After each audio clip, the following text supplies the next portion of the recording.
ETF index mutual funds నేర్చుకుని stock మార్కెట్లో రాణించాలనుకుంటున్నారా? వెంటనే ఈ నెంబర్కి కాల్ చేయండి.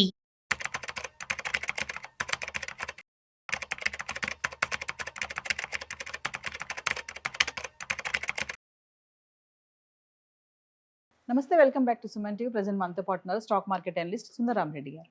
నమస్తే సార్. నమస్తే మా. సార్, ఈ మధ్య కాలంలో చూసుకుంటే స్టాక్ మార్కెట్ అంతా కూడా చాలా డౌన్ఫాల్ చూస్తూనే ఉన్నాం. 72 నుంచి 90% వరకు కూడా స్టాక్స్ అనేవి డిస్ట్రాయ్ అయిపోయాయి. మరి ఈ టైంలో ఇన్వెస్టర్స్ ఎలా వాళ్ళు పైకి వస్తారు అంటే? బేసికల్గా స్టాక్ మార్కెట్ డల్ అవటం కదండి. మార్కెట్లో కొన్ని స్టాక్స్ ఎప్పుడు ఆల్ టైమ్ హైలో ఉంటాయి, కొన్ని స్టాక్స్ ఆల్ టైమ్ లోలో ఉంటాయి. కాబట్టి ఇక్కడ మీరు మార్కెట్లోకి వచ్చినప్పుడు రిస్క్ మేనేజ్మెంట్ చాలా ఇంపార్టెంట్. ఎంత రిస్క్ మీరు టాలరేట్ చేస్తారని దాన్ని బట్టి మీరు తీసుకోవచ్చు. ఎగ్జాంపుల్, ఈ సంవత్సరం worst multi asset allocation funds ఉందనుకోండి, నీకు 7% దాకా ఇచ్చినాయి. నేను చెప్పేది వరస్ట్ గురించి మాట్లాడుతున్నాను. బెస్ట్ నీకు 15% దాకా ఇచ్చినాయి. అందుకని మార్కెట్లో అందరూ లాస్ అయ్యారు, నువ్వు అనలేవు. Okay. And large cap mutual fund తీసుకున్నావు అనుకోండి, వరస్ట్ మ్యూచువల్ ఫండ్స్ కూడా నీకు 5% దాకా ఇచ్చినాయి. బెస్ట్ అయితే 15 దాకా ఇచ్చినాయి అవి కూడా. అందుకని మ్యూచువల్ ఫండ్ తీసుకున్న లార్జ్ క్యాప్లో లాస్ ఏం అవ్వలేదు. స్మాల్ క్యాప్లో అవును, best small cap mutual funds కూడా -5 ఇచ్చినాయి. వరస్ట్ స్మాల్ క్యాప్ అయితే 15 దాకా ఇచ్చినాయి అనమాట. అవును, స్మాల్ క్యాప్స్లో పెట్టిన వాళ్ళందరూ బాగా లాస్ అయ్యారు. అందుకని అందరూ లాస్ అయ్యారు అని చెప్పలేము, అందరూ గెయిన్ అవుతున్నారని చెప్పలేము. ఎవరు రిస్క్ ప్రొఫైల్ని బట్టేసి వాళ్ళు గేమ్ ఆడుతున్నారు ఇక్కడ. ఓకే. వరస్ట్ లాస్ ఎక్కువ అయింది ఎస్ఎంఈ స్టాక్స్ అండి. Small and micro medium stocks ఉంటాయి కదా, అవి ఎక్కువ లాస్ అయ్యారు అనమాట. అండ్ ఈ ఒక్క సంవత్సరంలోనే అండ్ 70 to 90% స్టాక్స్ చాలా ఉన్నాయి. 70 to 90% పడ్డ స్టాక్స్. అంటే పర్టికులర్గా 1000 కోట్ల కన్నా తక్కువ మార్కెట్ క్యాపిటలైజేషన్ ఉన్న స్టాక్స్ ఎక్కువ లాస్ అయినాయి. క్వాలిటీ ల్యాక్ కాదు, మార్కెట్ సెంటిమెంట్లు బాగాలేదు, అందుకు లాస్ అయింది. అందుకని మీరు ఎవరైనా మైక్రో క్యాప్స్, స్మాల్ క్యాప్స్ ఇలాంటి పెట్టేటప్పుడు ఎన్విరాన్మెంట్ బాగాలేనప్పుడు ఎక్కువ లాస్ అవుతున్న విషయం మీకు అర్థం కావాలి. అందుకని హిస్టరీ రీడ్ చేస్తే మీకు అర్థం అవుద్ది, ఇక్కడ రిస్క్ ఎక్కువ ఉంది, రివార్డ్ ఎక్కువ ఉంది అనే విషయం. అందుకని మీరు ఎప్పుడు రిస్క్ని చూడలేదు, రివార్డే చూస్తున్నారు. ఎనీ పాయింట్ ఆఫ్ టైంలో మార్కెట్ పైకైనా పోవచ్చు, కిందకైనా పోవచ్చు, పక్కన పోవచ్చు. ఎప్పుడు మీరు పాజిటివ్ థింక్ చేసి అచ్చం పైకి పోద్ది అలా అనుకోమాకండి. లాంగ్ టర్మ్లో అవును పైకే పోద్ది, బట్ షార్ట్ టర్మ్లో రిటర్న్ పోవచ్చు కదా అది. అందుకని మీరు షార్ట్ టర్మ్ పాయింట్ ఆఫ్లో బెట్ కాయకూడదు చిన్నట్లో. అదే లార్జ్ క్యాప్ కంపెనీస్ అనుకోండి, సైజు పెద్దది కాబట్టి సెల్లింగ్ ప్రెజర్ తట్టుకుంటుంది అనమాట. అందుకని షార్ట్ టర్మ్ ఎప్పుడు కూడా లార్జ్ క్యాప్కి వెళ్ళండి. వెరీ వెరీ లాంగ్ టర్మ్కి ఇచ్చుకున్నప్పుడు మాత్రం మీరు ఈ మైక్రో క్యాప్స్కి వీటికి వెళ్ళండి.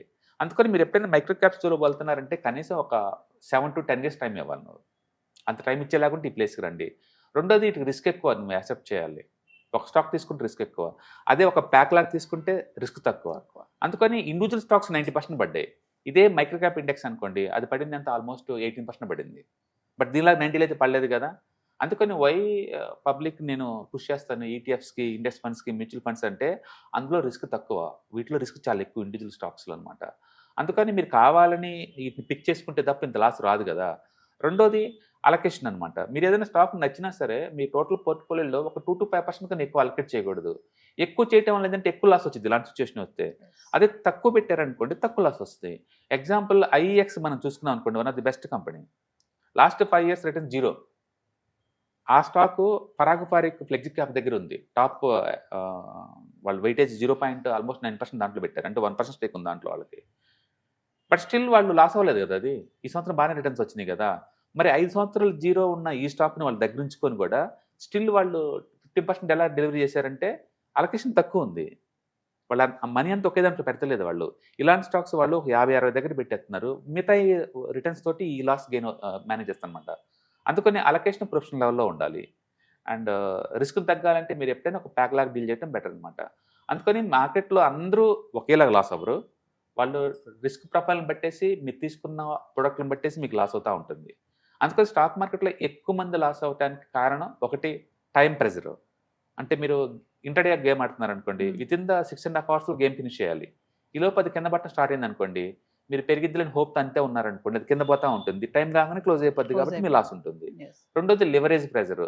మీరు కనుక ఫీచర్స్ అండ్ ఆప్షన్స్ తీసుకున్నారనుకోండి, వాటి లివరేజ్ వాడుతున్నారు కాబట్టి మార్కెట్ రాంగ్ పోయినా మీకు లాస్ అవుతారు. అలాగే వితిన్ 1 month కల్లా వాటిని ఫినిష్ చేయాలి. అట్లా కంప్లీట్ అవ్వలేదు అనుకోండి మీకు లాస్ వస్తుంది. అండ్ మూడోది ఎంటీఎఫ్. మీరు ఇంకా మార్జిన్ తీసుకున్నారు అనుకోండి బ్రోకర్ దగ్గర నుంచి, ట్రేడ్ రాంగ్ పోయింది అనుకోండి, ఏ రోజు లాస్ ఆ రోజు కట్టాలి స్టాక్స్ మీద. మీ దగ్గర డబ్బు లేదనుకోండి మీరు ట్రేడ్ క్లోజ్ చేస్తారు. అంటే స్టాక్ మార్కెట్ని మీరు టెస్ట్ మ్యాచ్ లాగా ఆడాలి తప్ప 2020 గేమ్ లాగా ఆడలేరు. అట్లా ఆడాలంటే మీరు ప్రొఫెషనల్ అయ్యి ఉండాలి. అందుకని షార్ట్ టర్మ్ పాయింట్ ఆఫ్లో బెట్ కాసినా, లివరేజ్ తీసుకొని బెట్ కాసినా మీకు లాస్లు ఎక్కువ ఉంటాయి ఇక్కడ.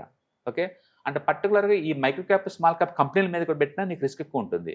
కాబట్టి మీకు రిస్క్ వద్దు అనుకుంటే, స్టాక్సే కావాలనుకుంటే లార్జ్ క్యాప్స్కి వెళ్ళండి, నిఫ్టీ స్టాక్స్కి వెళ్ళండి. లేదు అంటే ఈటీఎఫ్స్, ఇండెక్స్ ఫండ్స్, మ్యూచువల్ ఫండ్స్కి వెళ్ళండి. రిస్క్ లేకుండా వస్తుంది.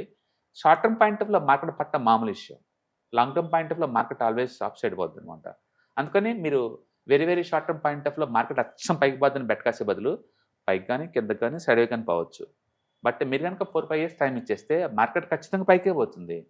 కాబట్టి పైకి 3-4 ఇయర్స్ దాకా ఉంటే మీకు డబ్బు వచ్చేలాగా ఉన్నట్లు పెట్టుకోవడం బెటర్ అనమాట. అందుకో రిస్క్ అందరికి ఒకలాగా ఉండదు. అందుకని మీరు అచ్చం మైక్రో క్యాప్లో పెట్టుంటే పెయిన్ ఎక్కువ ఉంటుంది డెఫినెట్గా. మీరు లార్జ్ క్యాప్లో పెట్టుంటే పెయిన్ ఎంత ఉండదు. ఓకే, మల్టీ అసెట్లో పెట్టుంటే అసలు పెయిన్ ఉండదు లేదు ఈ సంవత్సరం కూడా. ఎందుకంటే సిల్వర్ ఈ సంవత్సరం 125% ఇచ్చింది, అంటే గోల్డ్ 60% దాకా ఇచ్చింది, అంటే అమెరికన్ మార్కెట్ +20 ఇచ్చింది. వాళ్ళు అన్ని రకాల అసెట్లో పెడతారు కాబట్టి అసలు వాళ్ళ పెయినే లేదు. అందుకని మార్కెట్లో అందరికి ఈక్వలెంట్ పెయిన్ ఉండదు. ఒక ఈక్విటీ అసెట్లా తీసుకుంటే పెయిన్ ఉండొచ్చు, అండ్ మల్టీ అసెట్లా తీసుకుంటే పెయిన్ లేదు. మళ్ళీ విత్ ఇన్ ద స్టాక్స్లోనే మైక్రో క్యాప్, స్మాల్ క్యాప్లో తీసుకుంటే పెయిన్ ఎక్కువ ఉంది, అండ్ లార్జ్ క్యాప్కి పెయిన్ తక్కువ ఉంది. కాబట్టి ఒక్కొక్క పెయిన్ ఒక్కొక్కలాగా ఉంటుంది. అందుకని రిస్క్ ప్రొఫైల్ చాలా ఇంపార్టెంట్, మీ ఫైనాన్షియల్ గోల్స్ చాలా ఇంపార్టెంట్. దాన్ని బట్టి మీరు తీసుకోవాలి తప్ప మార్కెట్ పడిందని ఒక రీజన్ తోటి అందరూ లాస్ అవ్వే ఛాన్సే లేదు. ఇవే అనుకుంటే బిట్ కాయిన్ ఈ సంవత్సరం 1 year లోలో ఉంది. బట్ స్టిల్ 5 yearsతో పోల్చుకుంటే 5x అయింది అది. 5 years బ్యాక్ రేట్తో పోల్చుకుంటే ఇప్పుడు 5 times పెరిగి ఉంది ఆల్రెడీ. బట్ 1 year పాయింట్ ఆఫ్లో 1 year లోలో ఉంది. అలాగని బిట్ కాయిన్ బ్యాడ్ అని అనలేవు కదా. అందుకని షార్ట్ టర్మ్ పాయింట్ ఆఫ్లో ఉండొచ్చు, బట్ లాంగ్ టర్మ్ పాయింట్ ఆఫ్లో తక్కువ ఉంటుంది. ఏదన్నా కానీ ఎవరి రిస్క్ని వాళ్ళు మేనేజ్ చేసుకోవాలా. మీకు రిస్క్ వద్దు అనుకుంటే better to avoid the stocks. మీరు డైరెక్ట్గా ఈటీఎఫ్స్, ఇండెక్స్ ఫండ్స్, మ్యూచువల్ ఫండ్స్కి వెళ్ళండి, అక్కడి నుంచి మేనేజ్ చేసుకోండి. లేదా మల్టీ అసెట్ అలొకేషన్ ఫండ్ వెళ్ళండి, ఇంత వర్స్ట్ మార్కెట్లో కూడా అవి 15 దాకా ఇచ్చింది గుర్తుపెట్టుకోండి. కాబట్టి మీరు రిస్క్ మీరు డిజైన్ చేసుకుని లోపల రావడం బెటర్ అనమాట. Thank you sir. ETFs, index funds and mutual funds మీరు కనుక స్టాక్ మార్కెట్లో ఎంటర్ అవ్వాలనుకుంటే, మార్కెట్లో స్టాక్స్ డైరెక్ట్గా ఇన్వెస్ట్ చేసే బదులు కపుల్ ఆఫ్ స్టాక్స్లో ఇన్వెస్ట్ చేయడం ద్వారా ఏంటంటే ఆటోమేటిక్ రిస్క్ తగ్గించుకోవచ్చు. కాబట్టి మీరు బిగినర్ అయినా లేదా ఎక్స్పీరియన్స్ పర్సన్ అయినా సరే మార్కెట్లో సేఫ్ సెక్యూర్ వేలో లాంగ్ టర్మ్లో సస్టైనబిలిటీ కావాలంటే ఈ ప్రొడక్ట్స్లో ఇన్వెస్ట్ చేయడం ద్వారా దాన్ని సాధ్యం చేసుకోవచ్చు అనమాట.